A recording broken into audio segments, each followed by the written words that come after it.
What do you think the Chinese want? They want their country to be rich and powerful. They want to be the leading power in Asia. They desperately want recognition from the post-imperial West. The old giant Russia, the new giants China, are going to more and more be shaping the agenda of world politics.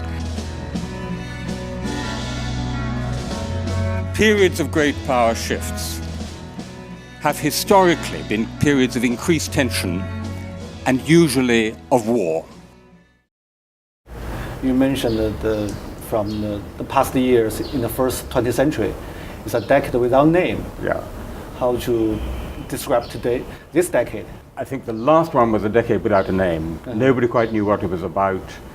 I think it only began in 9/11, 2001. I think it ended with the financial crisis, 2008, 2009, Beijing Olympics. This one, I would say, is a decade of the great shift. The great power shifts from the West to the rest, particularly to China, the great transformation of communications through the internet, other climate change and so on. But we know for sure it's a decade of great shifts. Yeah. Absolutely, there's absolutely no question about this. I mean, Henry Kissinger famously said that Asia today looks more like Europe in the 19th century than Europe in the late 20th century, and that's clearly the case. So even today, with all the problems of Europe, countries want to be part of the European Union. And it means something. I was just in Kiev, in Ukraine, even in Belarus, in Minsk, and people say, we want to be part of Europe. And who in Asia says, I want to be part of Asia? In Japan, in China, in India, in Myanmar, in Indonesia, it doesn't mean anything at all. Asia in that sense doesn't exist, right? It's a construct. Instead, what you have is powerful, growing, competing states, all of which are very insistent on their sovereignty, as we had in Europe 101 years ago, in 1930. The way in which we can communicate with each other, what it means to be a friend, what information we can get, has changed out of all recognition.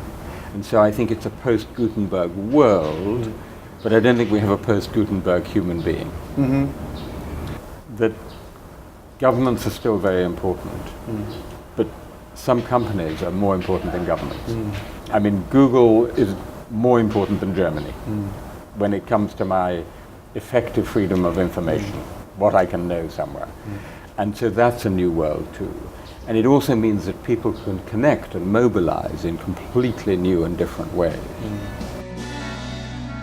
It's difficult enough living together well as neighbors in a village, living together well as neighbors in an interconnected world is a huge challenge. And first of all, I am very worried about the power shifts I talk about. Because when you have rising and falling powers in history, those are periods of tension and usually of war. And I think you have to start by recognizing that this is a dangerous period when you have power shifts between states, and then try to avoid the war, right? Yeah. And make it less. The other side of it is individual people relating to each other, okay? So if you look, for example, at Charlie Hebdo, at the killings in Paris, okay, that's an example of the difficulty of living in a post-Gutenberg world. People get angry because they see these cartoons on the internet. Then they go and murder somebody, right? Even 15 years ago, they would just have been in a magazine, a physical magazine that they would never have seen. Islamist terror has been with us for 15 years. So, and also high-tech, media-savvy Islamist terrorism. I mean, they're masters of social media. You know, they make very, very smart online propaganda. That'll be with us for a long time. And there is something really terrifying happening in my own country, which is a 16-year-old schoolgirl who grew up in Britain, middle-class family, entirely educated in Britain, is radicalized online by watching these jihadi videos, and suddenly decides she's going to go off to Syria to become a jihadi bride, yeah? To offer herself as a wife to a jihadi. That's terrifying. That they're all looking increasingly the same. And that's one of our problems, right? Yeah. That it's like being a television presenter or a celebrity or a pop star. It's the presentational skills which are so important. For example, in Europe, it's very hard to tell one leader from another. And that's why populist parties, where suddenly there's a Greek finance minister with an open shirt, not a tie, right? Or there's some young guy with wild hair, or they just look different and feel different, and people like that. So my idea on political leaders is, please let's have some diversity in our political leaders. Let's not have them all looking the same. Maybe their hair could even be different colors. There's a whole fallacy of technological determinism. Remember something called the facts? Right. So someone in about the late 1980s says, the facts will set you free. Yeah. The facts never set anybody free. People set people free, right? It's not the technology, it's what people do with it. So that's been around a long time. But when I myself felt the power of the internet, and I remember this vividly, do you remember what rubbish search engines were at the beginning? You remember how terrible how hopeless they were? And it was when Google became good enough, not amazing, but just good enough, that instead of reaching for the book from my shelf, which is just there, to look up a quotation or fact, I would Google it. That was a moment, that was a turning point. Which is probably, 10 years ago, 10, 11, 12 years ago, something like that, yeah. We've never been in such a world before, where everyone is becoming neighbors. And actually my latest book is about this world, where everybody is potentially connected with everybody else. And the question is, does this remain a Silicon Valley world, or does it become somehow a post-Silicon Valley world, by which I mean something which uses the technology but has different cultures speaking to each other. It's not just American culture spreading through the internet and the smartphone. And I think that's one of the great questions of the next 5 years.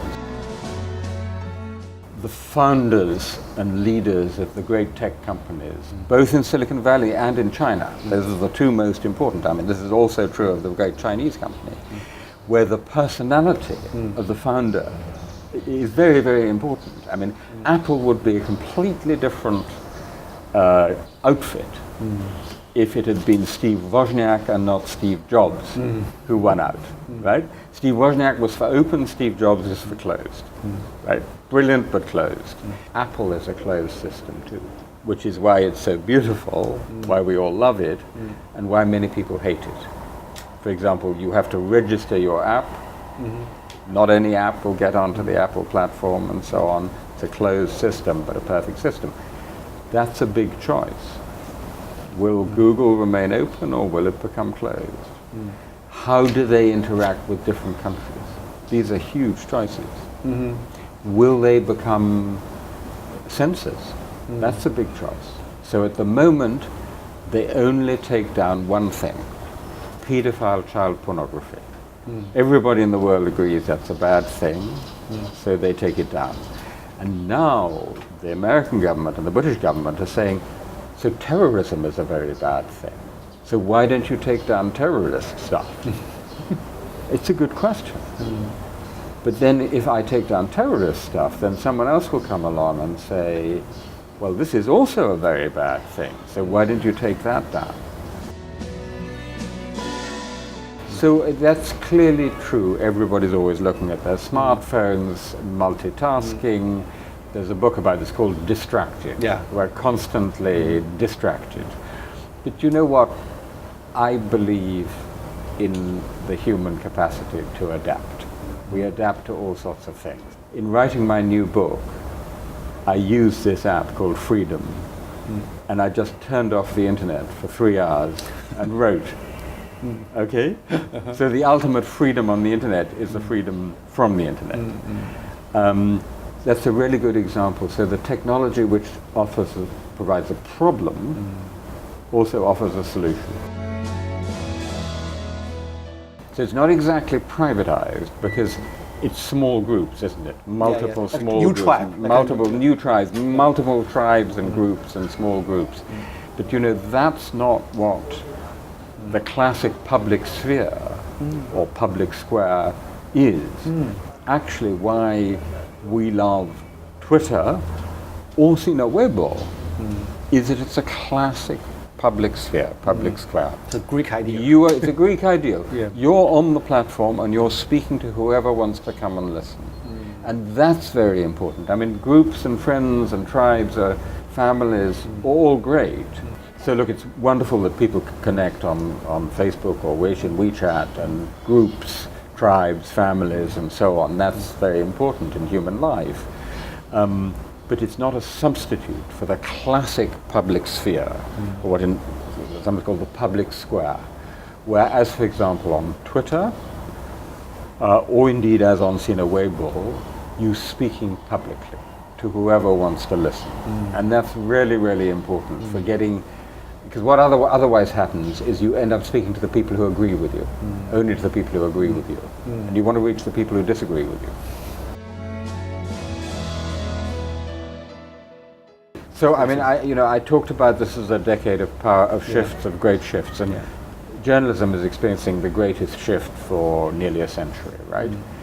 So the old world is dying, the new is still being created, and there are problems in the transition. So, for example, all the great newspapers, Western newspapers, have been closing down their foreign bureaus, so they have less and less foreign correspondents. So something happens in Nepal or Syria, they have nobody there. They have nobody who knows about it, right? Yeah. But and new citizen journalism hasn't quite yet got there, right? They're not as knowledgeable, they're not as good, but it's changing. So there are a couple of really great news sites. One is BuzzFeed. BuzzFeed now has its own correspondents who do fantastic journalism, say Eastern Ukraine. Another is called Vice. Vice. It's fantastic. A couple of my former students are working for them. So I'm basically very optimistic, but I think it'll be done by media somehow. It won't be done by Facebook and WeChat and Twitter alone. Weixin WeChat is an extraordinary product, better than the American WhatsApp. That's undoubtedly the case. The question is, are they going to be able to create a really great public sphere of the kind we need? Are they going to enable the kind of journalism every society needs, right? To give people the right information, to enable them to exchange views and arguments. That's the question for me. What are they going to stand for? Is it just as you and I are sitting here talking on a lovely early summer day in Beijing, every single person in the world would have the possibility to talk in a civilized, interesting way to every other person in the world, and they could choose who they talked to and what they talked about and how they talked about it. That would be my dream.